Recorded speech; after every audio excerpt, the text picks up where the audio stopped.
Hi friends, ఈ వీడియోలో ఎలాంటి వ్యాధినైనా నయం చేసే సమయపురం మరియమ్మ ఆలయం గురించి తెలుసుకుందాం. ఎక్కడ ఉంది, ఎలా వెళ్ళాలి అని తెలుసుకుందాం.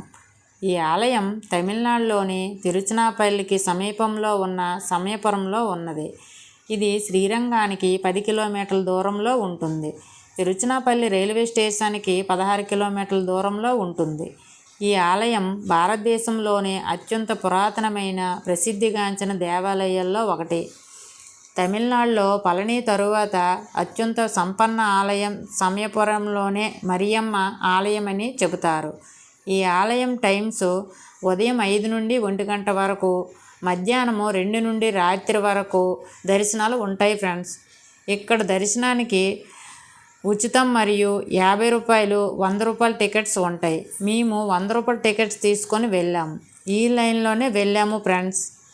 చూడండి, ఇక్కడ బలిపీఠం, ధ్వజస్తంభం కనిపిస్తున్నాయి. అలా ముందుకు వెళితే అమ్మవారు గర్భాలయం కనిపిస్తుంది. మేము అమ్మవారిని విగ్రహం వీడియో తీసాము. మీరు కూడా దర్శనం చేసుకోండి ఫ్రెండ్స్.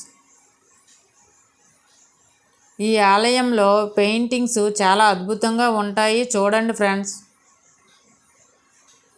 ఈ ఆలయాన్ని విజయనగరం రాజులు కాలంలో ఒక యుద్ధంలో గెలిచినందుకు విజయరామ చక్రవర్తి క్రీస్తు శకం 18వ శతాబ్దంలో నిర్మించినట్లు చెబుతారు. అయితే అంతకుముందు కొన్ని శతాబ్దాల ముందే అమ్మవారి విగ్రహం ఇక్కడ ఉందని, స్థానికులు దాన్ని పూజించేవారని చెప్తున్నారు.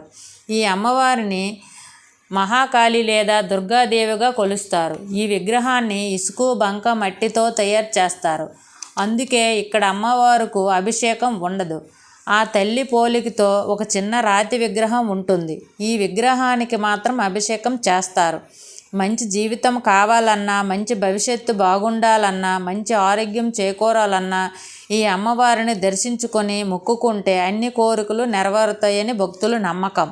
స్థానికులే కాదు, ప్రపంచం నలుమూలల నుండి కూడా భక్తులు వస్తారు, ఈ అమ్మవారిని కొలుస్తారు. అయితే ఈ తల్లి ఎటువంటి వ్యాధినైనా మాయం చేస్తుందని భక్తుల ప్రగాఢ నమ్మకం. అందుకనే ఇక్కడికి వచ్చిన భక్తులు శరీర భాగాలను వెండితో చేసి హుండీలో వేసి సమర్పించుకుంటారు. అంటే ఏ శరీర భాగానికైతే వ్యాధి సోకుతుందో ఆ శరీర భాగానికి పోలి ఉన్నటువంటి భాగాన్ని వెండితో కానీ స్టీలుతో కానీ తయారు చేసి ఇక్కడ ముడుపుగా చెల్లిస్తారు.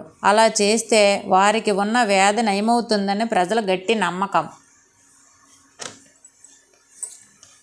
తరతరాలుగా వస్తున్న ఈ ఆచారం ఇప్పటికీ కొనసాగుతుంది ఫ్రెండ్స్. ఇక్కడ భక్తులు మావిలొక్క అనే స్వీట్ని నైవేద్యంగా చేసి పెడతారు. ఇది బెల్లం, బియ్యం పిండి, నెయ్యితో తయారు చేసిన ఒక వంటకం. మరియు ఉప్పును కూడా సమర్పించుకుంటారు. ఆదివారం, మంగళవారం, శుక్రవారాల్లో చాలా ఎక్కువ మంది భక్తులు ఈ ఆలయాన్ని దర్శించుకుంటారు. ఈ ఆలయం దర్శించుకోవడానికి సమయము 3 గంటలు పడుతుంది ఫ్రెండ్స్. ఇక ఈ తల్లికి సంబంధించిన చరిత్ర గురించి చెప్పుకుందాం. జమదగ్ని మహర్షి భార్య అయిన రేణుకాదేవితో ముడిపడి ఉన్నటువంటి కథ. ప్రతిరోజు రేణుకాదేవి తన భర్త జమదగ్ని మహర్షిని అనుష్ఠానం, పూజాధికారుల కోసం అవసరమైన అభిషేక జలాన్ని నదీ తీరం నుండి తీసుకొని వస్తుంది. తన ప్రాతినిధ్యం మహిమ వలన ఆమె ఏ రోజుకు ఆ రోజు నది తీరాన ఉన్న పొడి ఇసుకతో కుండను తయారు చేసి నీటిని తీసుకొని వెళుతుంది. పొడి ఇసుకతో అప్పటికప్పుడు కుండను తయారు చేయడం సాధ్యం కాదు కదా, కానీ ఆమె ప్రాతినిధ్యం కారణంగా అలా చేయగలుగుతుంది. అలాంటి సమయంలో ఒకరోజు ఆమె నదీ తీరానికి వెళ్ళి నీరును తీసుకొని వస్తుంటే చిత్రరంగుడైన రాజు తన రాణులతో జలకాలాడడం కనబడతాడు. ఆ జలక్రీడలను చూసిన రేణుకాదేవి మనస్సు కొద్ది సమయము చంచలమవుతుంది. ఆటపాటలతో తేలుతున్న జంటలను చూసేసరికి తన ఆశ్రమ జీవితం పట్ల క్షణం కాలం పాటు ఆమెకు నిరాశ కలుగుతుంది. అంతే, ఎప్పుడైతే మనసు చంచలమైందో వెంటనే తన ప్రాతినిధ్యంతో చేసిన కుండ బద్దలైపోతుంది. నీళ్ళన్నీ నేలపాలయ్యేసరికి గబగబా మళ్ళీ నదీ తీరానికి వెళుతుంది. అప్పుడు మళ్ళీ పొడి ఇసుకతో కుండను తయారు చేయుటకు ప్రయత్నిస్తుంది రేణుకాదేవి. కానీ అది తయారు కాదు. తన మనసు చెదరడమే అందుకు కారణమని భావించిన రేణుకాదేవి ఒట్టి చేతులతో ఆశ్రమానికి వస్తుంది. తన క్షమించమని జమదగ్ని మహర్షిని ప్రాధేయపడుతుంది. తన భార్య మనసు చంచలమవ్వటం తెలుసుకున్న జమదగ్ని మహర్షి ఆమె మీద కోపం తెచ్చుకుంటాడు. ఆశ్రమ జీవితంలో ఉన్న నీవే భోగాలపై మనసు పడటం క్షమించరాని నేరమని అంటూ తన కుమారులను పిలిచి చంపివేయమని చెప్తాడు. అయితే చేతులార తన తల్లిని చంపటానికి ఏ కుమారుడు ముందుకు వస్తాడో తన తల్లిని చంపడం మహాపాపమని వాళ్ళు నిరాకరిస్తారు. తనకు ఎదురు చెప్పిన తన బిడ్డలను అడవిలో మృగాలుగా తిరగమని శపిస్తాడు. చివరగా పరశురాముడిని పిలిచి రేణుకాదేవిను సంహరించమని ఆజ్ఞాపిస్తాడు. పరశురాముడు మాత్రం తండ్రికి ఎదురు చెప్పకుండా వెంటనే తన చేతిలో ఉన్న గొడ్డలతో తన తల్లి తలని నరికివేస్తాడు. జమదగ్ని మహర్షి తన కొడుకు చేసిన పనికి సంతోషిస్తాడు. తన మాట నిలబెట్టినందుకు ఏదైనా వరం కోరుకోమంటాడు. నన్ను వరం కోరుకోమన్నారు కాబట్టి తన తల్లిని బ్రతికించమంటాడు. తరువాత తన అన్నలను శాప విముక్తులను చెయ్యండి అంటాడు. నాకు దీర్ఘాయువుని మంచి బలాన్ని ప్రసాదించండి, శత్రువుల మీద విజయం సాధించేలా దీవించండి అని కోరుకుంటాడు పరశురాముడు. జమదగ్ని మహర్షి తన కొడుకు కోరిన అన్ని కోరికలను తీరుస్తాడు. ఆ రేణుకాదేవే ఇక్కడ తరువాత కాలంలో మరియమ్మగా భక్తుల ఆరాధన అందుకున్నట్లు స్థానికుల కథనం తెలుపుతుంది.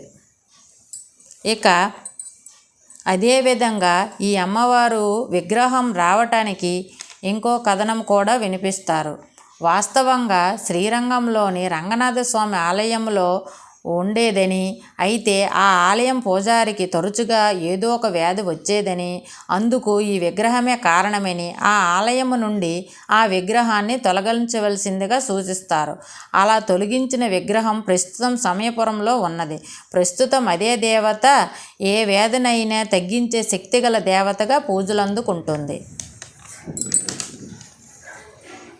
మేము మరియమ్మ టెంపుల్ దర్శించుకున్నాక శ్రీరంగం వచ్చే దారిలో బ్రహ్మ విష్ణు మహేశ్వరులు ఒకే దగ్గర ఉండే ఆలయాన్ని దర్శించుకున్నాం. ఇక్కడ బ్రహ్మదేవుకు కూడా గుడి ఉంటుంది. మనం బ్రహ్మదేవునికి వేరేగా పూజలు చేయవచ్చు ఫ్రెండ్స్. ఓకే ఫ్రెండ్స్, నా ఈ వీడియో నచ్చినట్లయితే లైక్ చేయండి, షేర్ చేయండి, సబ్స్క్రైబ్ చేయడం మర్చిపోకండి.